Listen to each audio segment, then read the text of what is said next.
जय जोहार जय छत्तीसगढ़ संगवारी हो। हमारे व्लॉग में आप मन के स्वागत है। हमन घर मोती गंगरेल बांध घूमे लाहन तो हमारे वीडियो ला शुरू से अभी तक देखते रहो।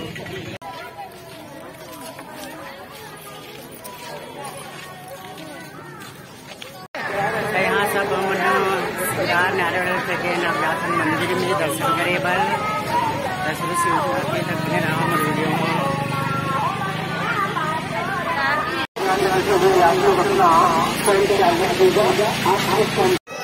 हमन माता के मंदिर पहुँचने वाला है, माता के दर्शन करे पर आप मन नवरात्रि के हार्दिक शुभकामनाएं एवं बधाई।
हमन पहुँच गए हैं विंध्यवासिनी माता मंदिर यानी दुलई माता।